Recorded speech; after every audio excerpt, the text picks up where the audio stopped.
Welcome to part 4, learning the Arabic alphabet. Let's get started now.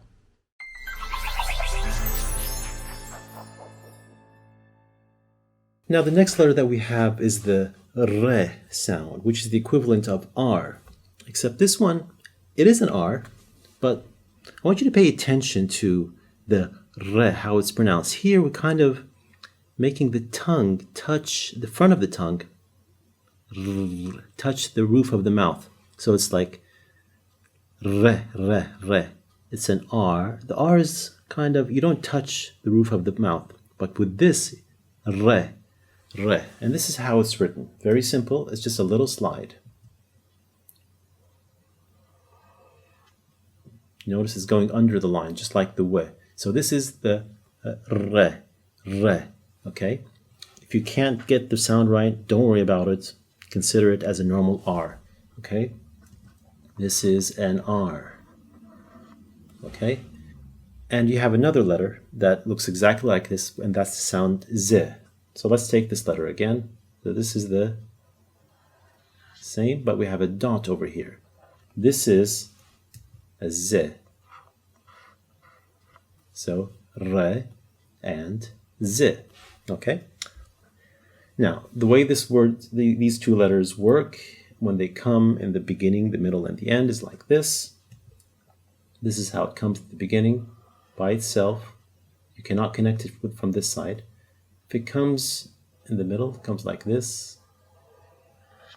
Okay. So, let's take a few words. So we have re with an a, and this is pronounced as ra. Ra. If we add z with an a, it's za. If I add a re with a z, it's pronounced as ruz. Now notice there's this little u in there. That means there's a little bum over here. So it's ruz, which means rice. Of course, ra and z, they don't mean anything, just sounds. So this is ruz. Now let's write another word.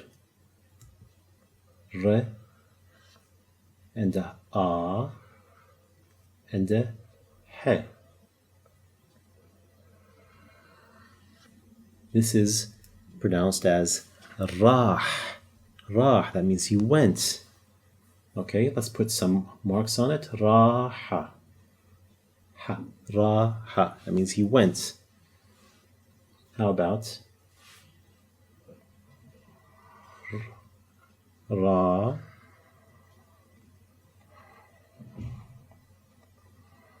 hat,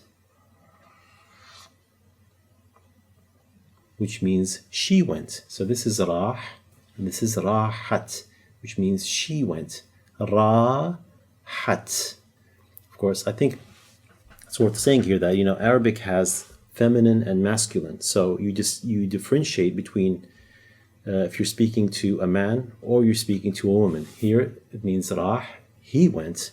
Rahat, she went. But don't worry about that now. We're going to cover that later. For now, the important thing for you is to be able to read these and write.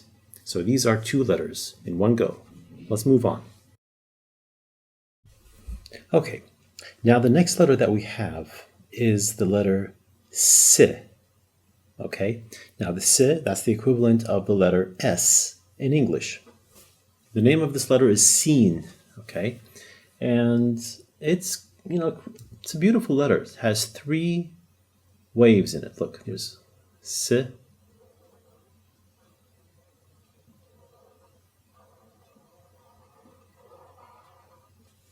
This is the S. Sin. The name of this letter is Sin. It's the equivalent of the letter S. Okay? And we have a letter that looks exactly like it, but it's the letter Sheen. Sh. So this is how it looks like. Same shape exactly, but I'm sure you guessed it. The difference is there's some dots. This is the sh. So this is the s, and this is the sh. The equivalent in English is writing a sh. Okay, now this letter can be connected from both sides. So this is how it looks like in the beginning.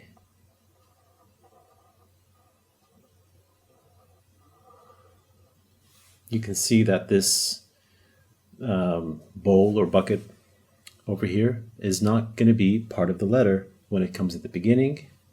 This is how it looks like in the end, in the middle. 3 waves. And this is how it looks like in the end. In the end, it's going to go like this.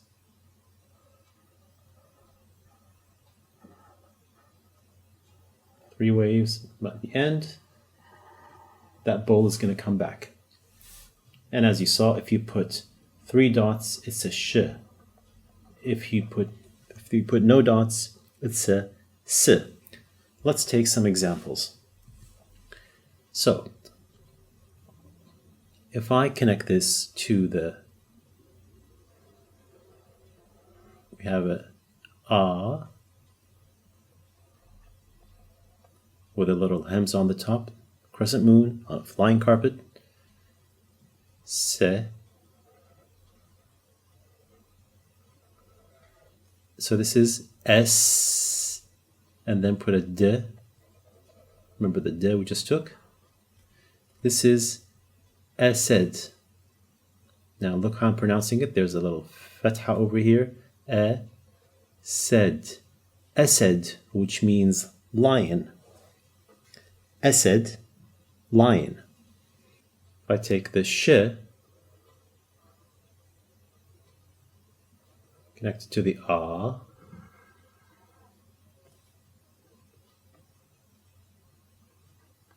sha, sha.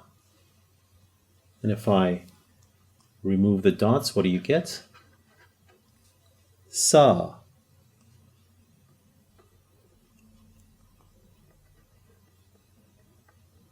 Sha, and without the dots, it's sa. Okay. Now, I can write the name Sarah. This is how you write Sarah in Arabic. It's se, then a, so it's sa, re. We just took the re, sa, ra, Sarah. Sa-ra. Okay, now we have the word bridge, which is jisr. So we have the j, se comes in the middle, and it ends with a re. Jisr, jisr, which means a bridge. Jisr, okay? And we have we can connect this to the b, and we get the word bes, which means enough. So look over here, it's b.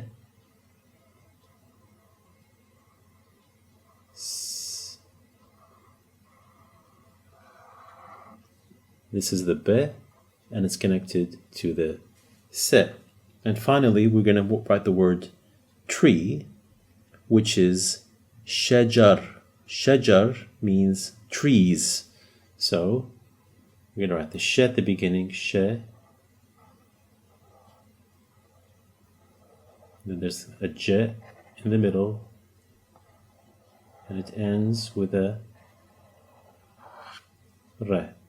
So it's sh. Remember, there's a dot for the j, shajar.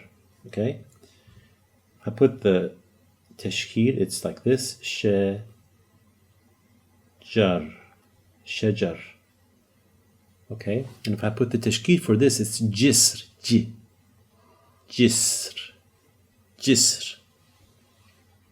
Okay? So these are the 2 letters sin and sheen, the se and the she. Let's move on. Okay, now we're going to move on to our next letter. This letter is called Sad. Okay, it's a kind of deep S. Let's see how it's written.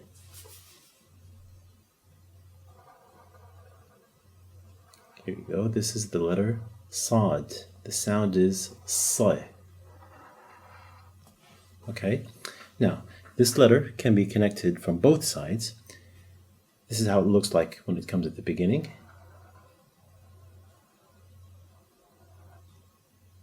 Have this little, this one comes with a rugza with it. So that means the original, what's left of the letter always is this part. Look at it over here. This over here. Okay? And when it comes in the middle, it's like this. This letter before it. And you continue writing from this side. And this is how it comes at the end.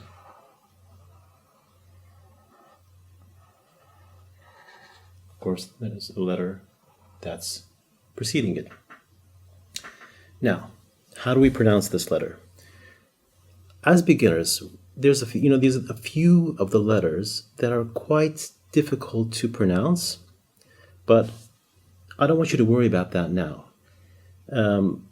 More or less, many people pronounce this as an S, but in reality, it's not an S. It's like a deep S. It's an S that's coming from the back of your mouth. So if you say S like this, S, S, this sound comes from the back.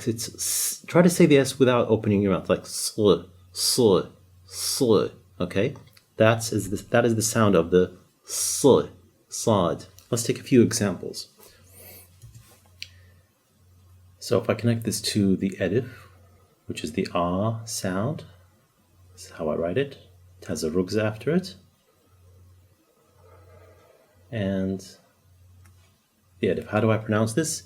Saw, saw, okay? And if I add a d sound to it, like a d,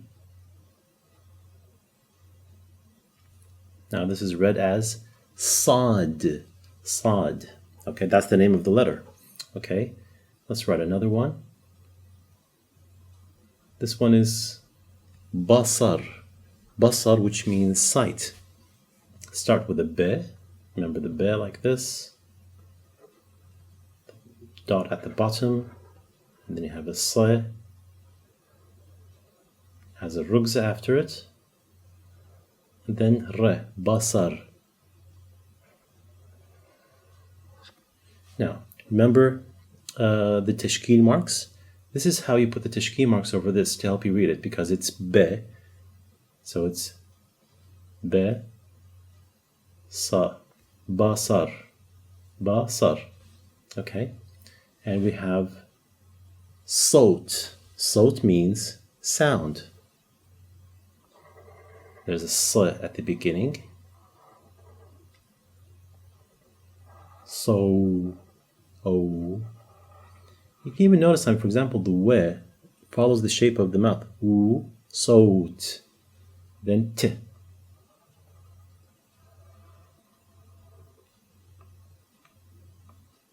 Sot.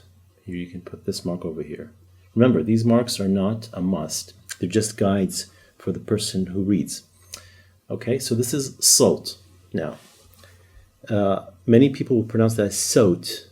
Okay, sot, but it's not sot, it's salt. It's the sound is coming from here. Salt. Okay, let's move on to our next letter. Now, this letter is gonna be, this is like one of the most challenging letters in Arabic. It's kind of like a the, okay, but it's also a deeper the. So it's a l, okay. This is how you write this. It's exactly like the sl, but it has a dot. Okay, so this sound is l. Look, your tongue is not coming out l, but it's touching your teeth from the inside. L. You're touching with the tip of your tongue. You touch the inside of your teeth. L. Okay. Let's see how it's written. This follows the same rules of the s, the letter before that. So that means at the beginning, it's written like this. In the middle, it's written like this. And at the end, it's written like this. Of course, don't forget the dots. Okay? Now, let's take a look at some examples. We have the word ضرر, which means harm. ض connected to a re. ضرر. So there's two res over here. Okay? Then we have, let's connect this to with an a, although this doesn't mean anything, but just so you can pronounce it. Va. Okay? So this is another letter. So keep in mind, it's a the, but it's pronounced deeply. And your tongue is not going out of your mouth. It's just touching the tip of your teeth. Now this brings us to the end of this lesson. Practice what you've learned. Hang in there. Trust yourself. You can do it. And I'll see you in the next video.